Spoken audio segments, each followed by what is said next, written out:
Welcome back, everybody, to another week of the Whiskey Gingers podcast. As always, I'm Brandon. That's Chris. And this is the first one in a little while that's just, back to the roots, sitting here at the dining room table with a bottle of whiskey, just keeping it real simple. But it's kind of nice to be back. Absolutely. And in person. And in person. We've gotten rid of all the plagues that have haunted us over the last couple months, mainly haunted me. Yeah, Chris was pretty much out of commission for the entirety of January. Yeah. But the month turned over and podcast is back live. And we're ready to bring it to you guys. Yes. 2 weeks ago, obviously, we had the big episode with Proof and Wood. So I want to give a big shout out to them for doing that. That was awesome. We still have yet to go through all of their whiskeys, so we're going to get back to that in the next week or so. But we're going to take a little break and do something a bit different. Not that I don't love my Polish ryes, but we've been doing a couple Polish ryes lately. So Chris had something he picked up that seemed to fit the bill perfectly for tonight. So that's the direction we're at. This is like the direction of every good story that we wind up having for where whiskey comes from. And it just so happens that even though all of and we've talked about this till we're blue in the face, but it's, even though we have I would say a poor selection of whiskey in the Pennsylvania region because they're all state-run stores, so they tend to carry a lot of the same stuff. Fortunately enough, the one near where I live is actually pretty good about getting like an oddball one in every now and again. And that was... I at least see one or two every time I go. And not that I'm going that often, but let's say every other time we're filming an episode here is the normal way our show goes. So I'm at least looking once a month in this place. And typically I'll see 2 to 3 different bottles of whiskey that I haven't seen in the store before. So that was how this bottle came around. And I'm going to toss the name up on here for you guys. It's called, if I'm pronouncing it right, Woodinville Straight Bourbon Whiskey. Looks pretty good. It says it's actually made in Washington State, which is pretty cool. Okay. It's 90 proof, and it's a really cool looking bottle. So that was kind of another contributing factor to it was a contributing factor. I'm like, let's try it out. And it may be really good. It may be really bad, but we're going to find out. It's also, we talked about this before we started, but it's also a bottle that I typically would have bought because my liquor cabinet, unlike Chris's, I have a set height that I can pretty much work with. And your typical tall whiskey bottles, I have to lay down. It's not as impressive. So if you go back and watch, whenever I pick the whiskey, it is always a short, fat bottle like this. Yeah, typically. This definitely would fit on your shelf pretty well. I feel like had you seen this, you would have definitely grabbed it. As well. What I want to do is I want to open her up, and before I read any of the description, I feel like it's been fun to kind of guess and see what we're tasting and stuff in it before we fully read into it. Yeah, before we super read into it. So I'm not going to give too much description until after we try it, and then we'll go back and we'll see where we're at. All right. Does that sound fair to you? Yeah, why fix what's not broken? Looks like a cool bottle, cool cork, and we'll see how it goes. It's pretty weak on the cork pop. Try something out. Try taking it at an angle and doing one of these. That's worse. Yeah. Okay, maybe just try ripping it out. No. Okay, this one just sucks. It's just not good like that. It's got a cool looking cap. Yeah. But cork leaves a little bit to be desired. Yeah, that's all right.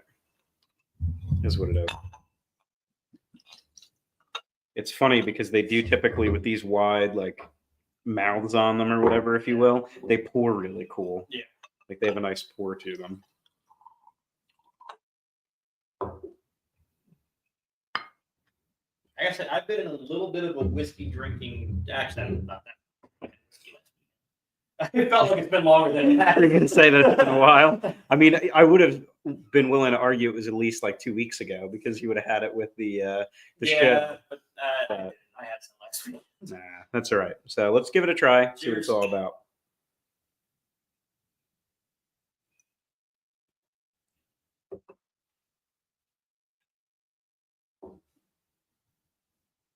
Not bad. Could just be me. It's a little bit sweeter than bourbon typically is. My first sip was almost a little bit sugary. Yeah, I agree with you a little bit there for sure. I'm curious to see why that would be, if there's something in there that they would say would make it taste that way. But it's definitely leans heavy on the bourbon side that we like. Yes, yeah, it's not that not the charcoaly kind of hot, thing. smoky bourbon. Yeah. It's bad to like compare it to like Maker's Mark because Yeah. that's my baseline for as amazing of a bourbon that people love.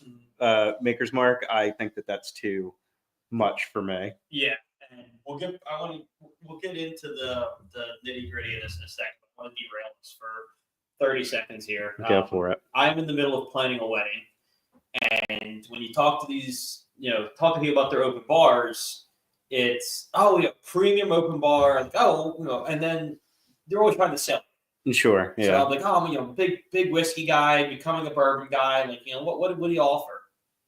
And to a T, I always get, dude, love bourbon.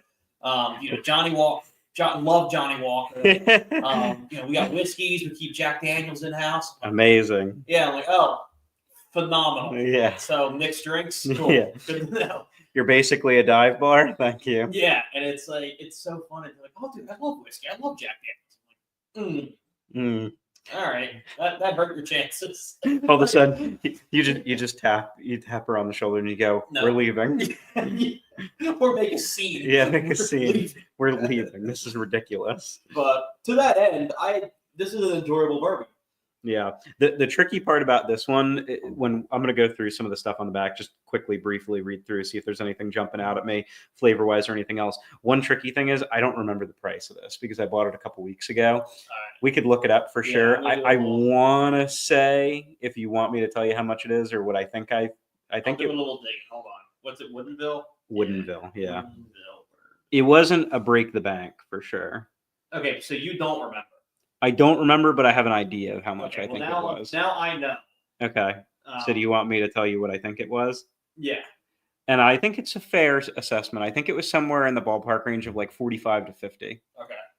And I think that's a fair price point for it. I agree. Like I think it's a quality drink. You can sip on this all day long. It's delicious. I couldn't agree with you more. That's when I found out the price, I was more impressed because I think it's. Is it less? Yes. Okay. It was $36. No way. I could have sworn it was at least in the 40s. This is at Total Wine and More. Mm-hmm. Now, fine wine and good spirits was $39. Yeah, okay. Well, So let's say $40 max. Typically, you'll find $40. This is a really great bottle. And this is one of those ones, like, talk about a nice, we talk about it like 100 times already today, but what a nice presentation. Like, if you're, we talk about this kind of thing all the time. You have friends come over that are like getting into whiskeys and stuff. I'd feel totally comfortable putting this on the shelf and being like, you know what, help yourself to as much of it as you want for $40. And it's like a cool bottle to have. It's also a great, I think, intro to bourbons. Oh yeah, for sure. Because it's a kind of anti-bourbon in some cases. It's pretty mellow for a bourbon. But it's also like you wouldn't want to it's elevated over Jack for sure. Yeah. So it's if your baseline for whiskey right now is Jameson and Jack, mm-hmm. and you wanted to expand just a little bit, this would be my next step. So it's done. Corn, rye, and malted barley are the staples in it. It's actually all exclusively from this family farm in Quincy, Washington. They produce all of the grain only there at that farm that's cool. Which is really neat. I like to hear something like that. They're mashed and distilled in the Woodinville distillery, then trucked back over the Cascade Mountains to the private barrel houses where central Washington's extreme temperature cycles promote the extraction of natural flavors from the oak. Pretty cool. I like the fact that, we've had smaller batch, obviously, but the idea of this family farm, being the one that produces the grains for this is pretty neat. Yeah, I agree for sure.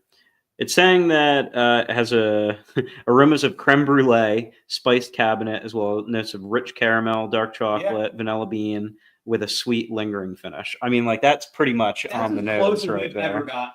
Yeah, that's pretty much on the nose. I agree. I definitely, the caramel for me comes through pretty heavy, like that sweet caramel flavor is super in the front of your mouth as soon as you take a sip of this.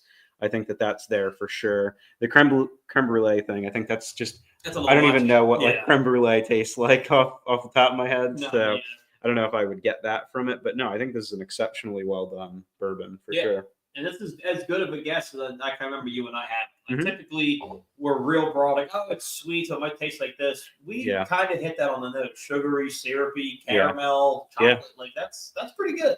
This is good. And for the price, I really feel like it's in good shape. Yes, that is a great $40 whiskey. And I mean, with that being said, Somebody here? no. Sorry, there's dogs barking in the background. Very Oh, good. it's delicious. Yeah. Yeah. You did pick well. I was looking at different ones to get, and I think she had pointed out this one was one of them. And then this our silent producer. The bottle is cool, yes. I just pick a bottle that I think looks good. No. It does. It looks good and tastes good.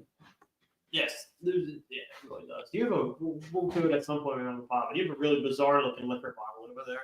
The blue one? Yes. It's a scotch. Okay. So probably not up Not your my alley, but it would be pretty good. Yeah. But things that are up your alley, I Super think Bowl. would be an interesting segue to talk about would be the Super Bowl. Yes, I will be making the pilgrimage into Philadelphia. If anybody's familiar with kind of how big games in Philadelphia work, pretty much what happens is there's one street in town. It's called Broad Street, and as soon as any Philadelphia team wins a big game, it's just assumed, and the cops are in on it, that Broad Street is a citywide block party.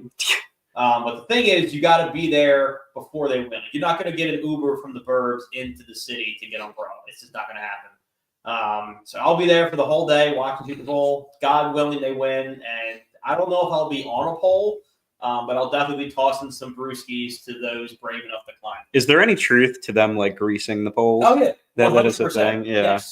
Yes. The I believe it's facilities, and I think the parking department chip in.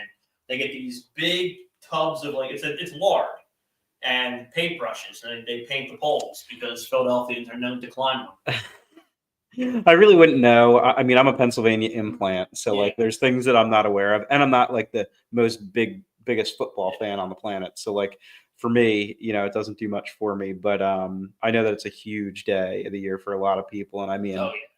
every yeah. time the Eagles even get close to being in the Super Bowl, it's like utter chaos ensues. And now you have a situation where they're in the Super Bowl, and I think that a lot of people would be willing to say that they stand, hopefully, a pretty decent chance at success here. So that'd be pretty good. And then if it's not enough that you got the celebration right after the Super Bowl, there's typically a parade afterwards as well. Now that's the difference. So they're both awesome. The parade is one of the best days ever. It is a lot more structured because there's a lot of national media attention. Sure, yeah. The immediate aftermath, it is just sheer joy and jubilee in the streets. There's people with speakers. You'll see, there's something unique to Philly, the Elmo drum line. So a guy dresses up in an Elmo costume and leads a drum line through the city. So Philly Elmo.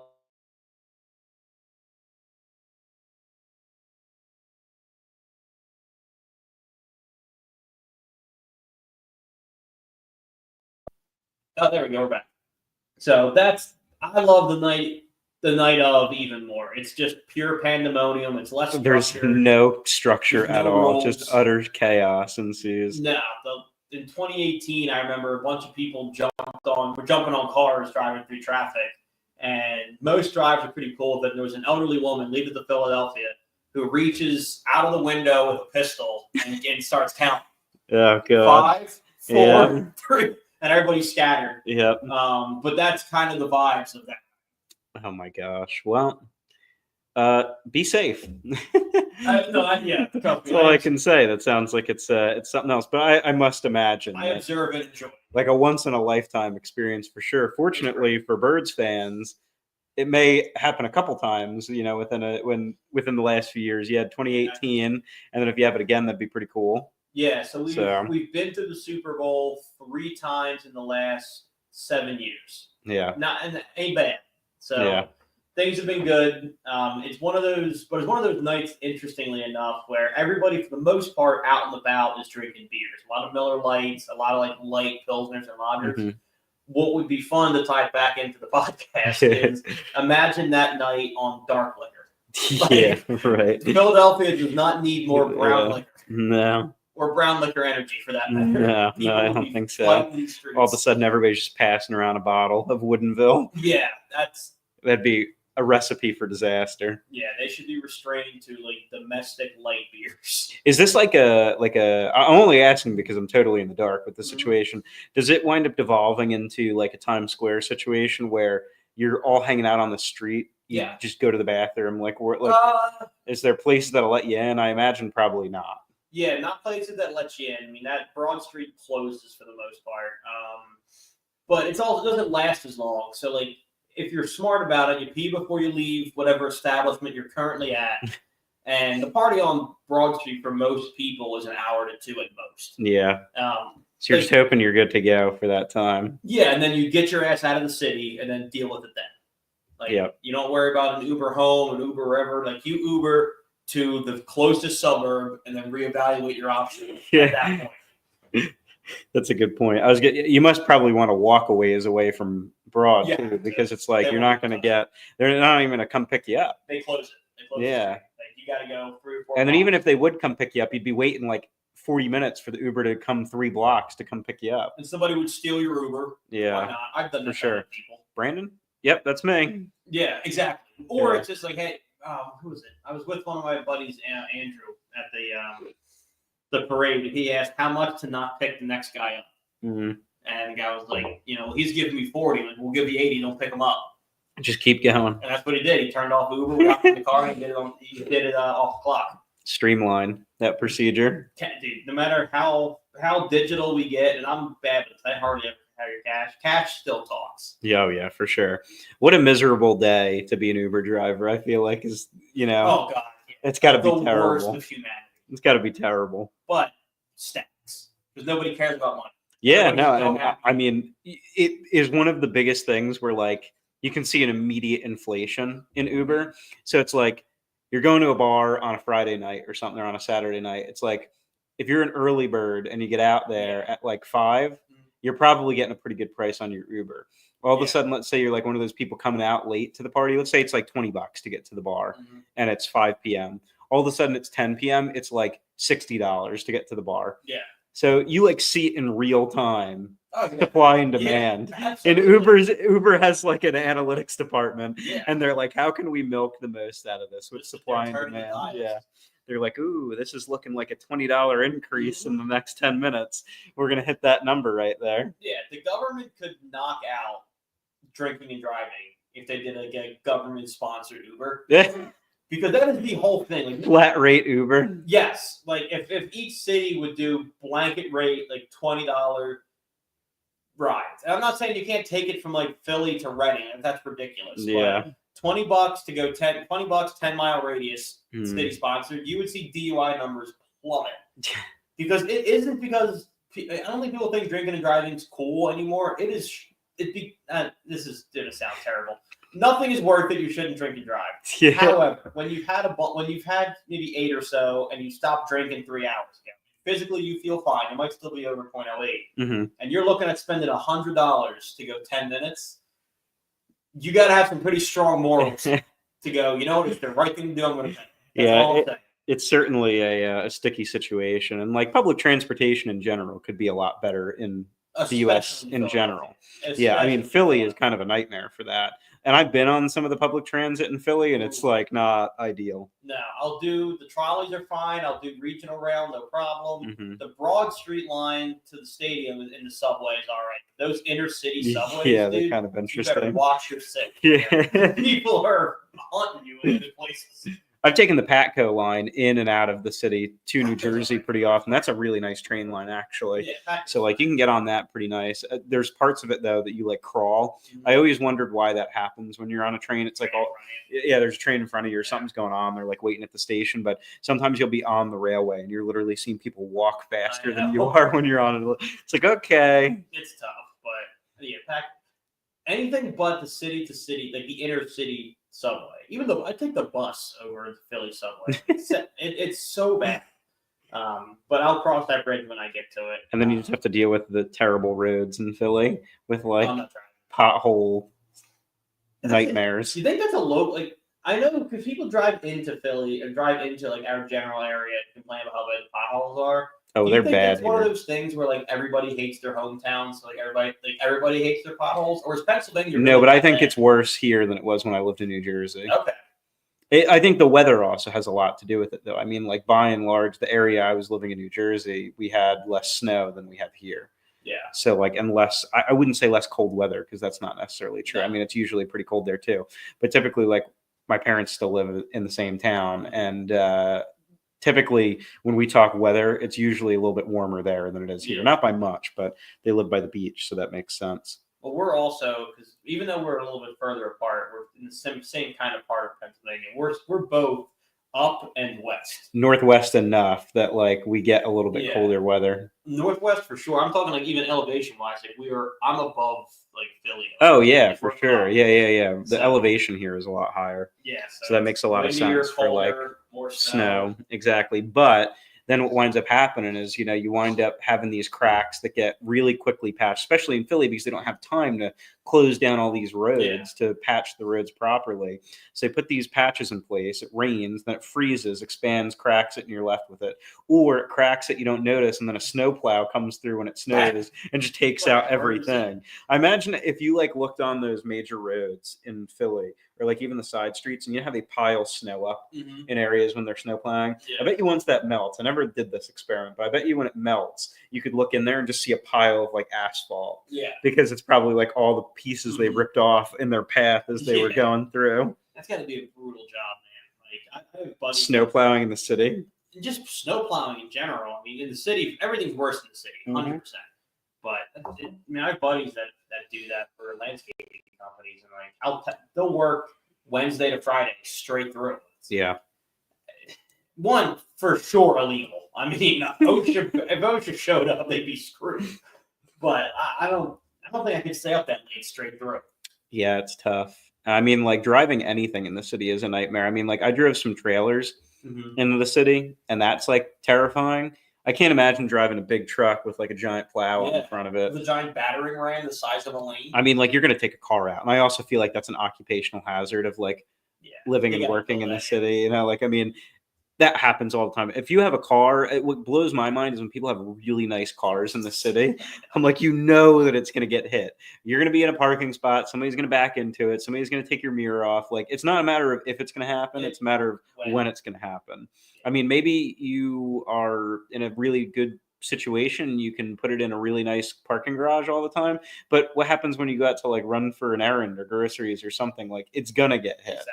That's just having more money to know what to do with. There's no reason you should have. So, like, I would have a real beat up car if I lived in the city or no car at all. Because to pay to park it for like long term parking is insane. I was in Hoboken for the weekend last weekend, and I don't have a nice car. I have a little black Hyundai Sonata. Overnight, somebody whipped a white door open and hit it. Yeah. Overnight. Like, Yeah. why do you people live like this? I mean, look, I'm sure there's awesome parts about living in a city, and it's nice to visit, and I love Philadelphia and the whole 9 yards. Why do people choose to live that way? It just comforts people, I guess, in some ways. I mean, pay more for less. It smells like ass.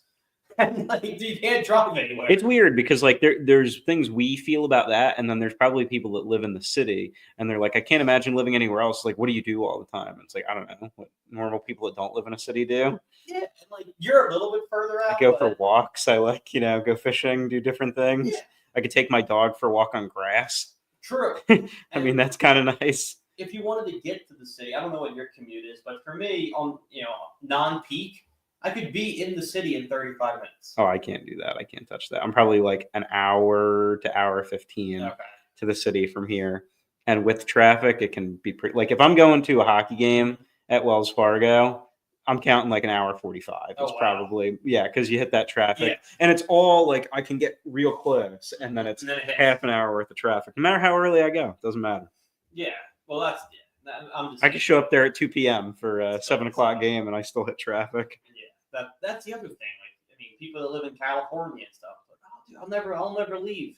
Why? Yeah. Why? You have the worst traffic on the planet. Why? It gets tricky. But people like where they live for certain reasons, and I'll never take that away from somebody. It's like, if that works for you, then by all means, go for it. It's not for me, so I don't live there. Just like the suburbs, or whatever may not be for you, so you don't live there. Yeah. You know, like that's just what it is. I think if I had to live in a city, if life took me that direction, I would want to live in like a Midwestern city. Mm. Because like it's a city, it has skyscrapers and it's congested and all, but it's way slower than the East Coast. Yeah, I am biased, but if I had to pick an East Coast city to live Boston. in, I'd say Boston Same. for sure. I had a really good experience when I was in Boston. That's not to say that there's not things that I wouldn't find equally as annoying in Boston that they have in Philly, but I thought that Boston was a really nice city to visit for sure. Yeah, Boston rocks. If you want to go Mid-Atlantic, I agree. Mid-Atlantic, Northeast, Boston dominates. If you wanted to go a little bit south, like Tampa, I'd be down with. Yeah. Charlotte's pretty cool. Mm-hmm. But yeah, dude, and I have people that love it. I have a friend, Mike, who he loves, dude, I love the grittiness, the how tight everything is. I don't understand, but that's what he loves about it. He goes to places with open spaces and time and a slower lifestyle. Dude, this sucks. I want people beeping at me. I want to be hopping on subway cars and whatever. I mean, some people need it. They need white noise. If you live in a city and then you move away, you need white noise machines to kind of simulate what that's like. I mean, I live on a main road, and my noise is very low. I hardly ever hear anything, but that's just because I live kind of out in the middle of nowhere. But yeah, this is interesting actually because we both. I mean, you lived in Actually, it's pretty similar. So you lived in an apartment before this, in a little bit more of a popular town than you currently live in. Slightly more populated, yeah. I never changed towns. I went from an apartment in a pretty busy town to a house in a pretty busy town. Not that you don't feel safe at either location. Me personally, felt more secure in the apartment. Oh yeah, you had it's a community. Well, there was a community, and I knew there was 3 doors between me and you. Yeah, the outside door, the vestibule door, and then my door. Mm-hmm. I feel safe every day in my house. I love my neighborhood, but you're more acutely aware of what's around you. This door is it. Yeah. Did you find that to be the same, similar, different? I don't think I ever really had that concern, no matter where I lived. Yeah, I don't think that's ever really bothered me too much. I think that I have pretty good confidence that the area is pretty nice. Yeah. I mean, most of the times that you have to be worried about something like that, it's not going to be from somebody in your area anyway. No. It's not like your neighbor is trying to break into your house. Typically. I've been the poorest person on every street/floor that I've lived on, so you don't want my stuff. Yeah. It's all from Facebook Marketplace or Ollie's Discount Furniture. It's like Theo Bond's story about that. Oh, He's sitting there and he's like, "You think I took all your shit and I just don't have it?" It's like somebody's got all our shit. We're talking about the white privilege thing. Yeah. Some neighbors that's like that, but Louisiana, we was just poor. Yeah. He was like, what did he say? I'm 2 vests in the wintertime. I do. Theo Bond's awesome. That's a great bit. You think I took all your shit and I'm not using it? Yeah. But the thing is, truthfully, it's not your neighbors that you have to worry about. So I mean, I live in a pretty good community as far as I trust the people that I'm around. Yeah. But I mean, it wouldn't be my next door neighbor that I'd be worried about trying to break into my house or anything. Yeah. But likewise, I think I also live off the beaten path enough that people have a little bit of a fear of breaking into somebody's house here. So, and you don't have as many passerbys. The way my house is set up, I'm on the sidewalk. Yeah. So people, perfectly innocent, normal people, are just walking by all the bars time. one night or whatever.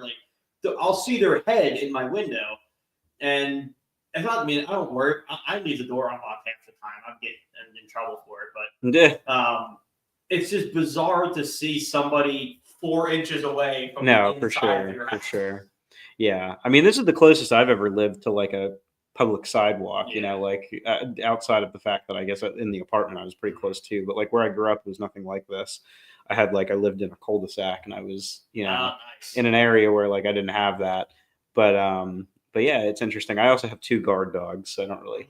People get scared to walk near my house 90% of the time. So yeah, that's true. But and they're all bark, no bite, but that's still doesn't matter. That. Yeah, they don't know that. But just to wrap up another in-person week here on the pod. First of all, go Birds. To those of you who celebrate, I hope I'll see you out on Broad Street. To those of you who don't care, like Chris, by all means, enjoy your Sunday. I'm supporting you. That's all that matters. You have my utmost support. I wish I wasn't chained to this sports fandom to where 53 random dudes decide how my day goes. But that's the life I chose. Yeah. But we're off next week as per usual, and we'll be back the week after.